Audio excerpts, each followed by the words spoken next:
আসসালামু আলাইকুম, কেমন আছেন সবাই? আশা করি সবাই ভালো আছেন।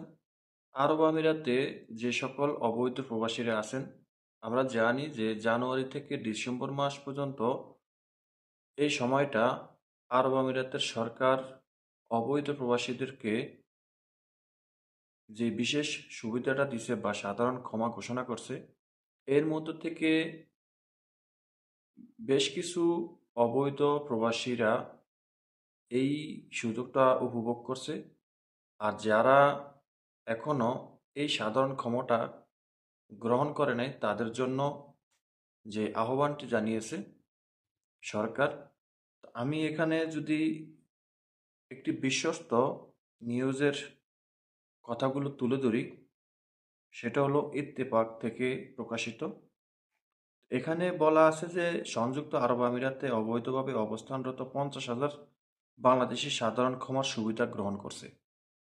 পররাষ্ট্র মন্ত্রণালয় জানিয়েছে যারা এখনো এই সুযোগ নেননি তাদের এই সুযোগ গ্রহণের আহ্বান জানাচ্ছে। এবং বৃহস্পতিবার 5 ডিসেম্বর পররাষ্ট্র মন্ত্রণালয়ের মুখপাত্র মোহাম্মদ রফিকুল আলম সাপ্তাহিক মিডিয়া ব্রিফিংয়ে বলেন, আমিরাত সরকার 2024 সালের জানুয়ারি থেকে ডিসেম্বর পর্যন্ত বাংলাদেশের অবৈধ প্রবাসীদের জন্য সাধারণ ক্ষমার সুযোগ দিয়েছে। এর মধ্যে মাত্র 50,000 বাংলাদেশি এই সুযোগ গ্রহণ করছেন। তিনি আরও জানান, যারা এখনো এই সুযোগ নেননি তাদের আবেদন করার জন্য আহ্বান জানানো হচ্ছে। রফিকুল আলম বলেন, আমিরাত বাংলাদেশিদের জন্য তাদের ভিসা নীতির সময় সুযোগে পরিবর্তন করে থাকে। জুলাই মাসের পর আমিরাতে ভিসা নীতি আরও কঠিন হয়েছে বলে মনে হচ্ছে, তবে সরকারের পক্ষ থেকে আনুষ্ঠানিকভাবে কিছুই বলা হয়নি।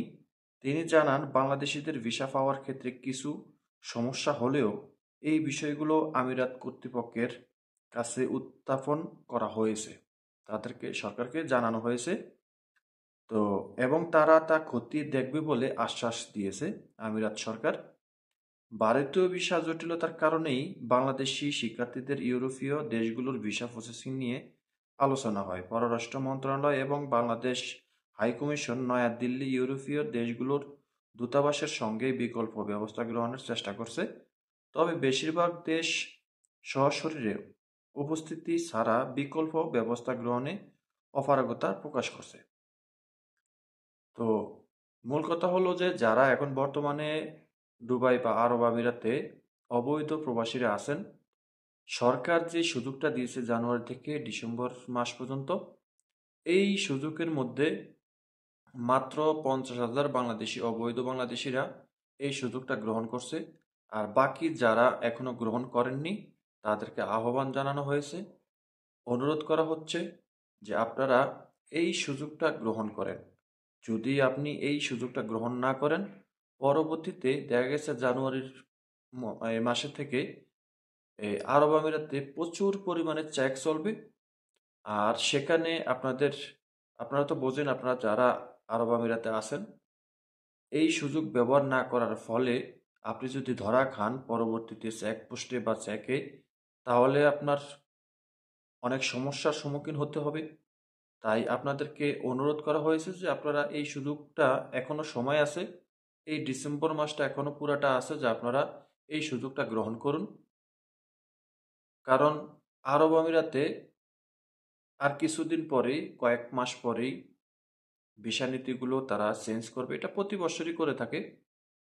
তো জানি না যারা এই সুযোগটা এখনো নেননি তারা কোন কারণে নেননি। তো তাদেরকে এটুকুই বলার আছে যে যারা অবৈধ আছেন, আপনারা বিপদে পড়ার আগে এই সুযোগটা ব্যবহার করুন, অন্যথায় আপনাদের সামনে দুর্গতি থাকার সম্ভাবনা অনেক বেশি। সবাই ভালো থাকুন। আল্লাহ হাফেজ।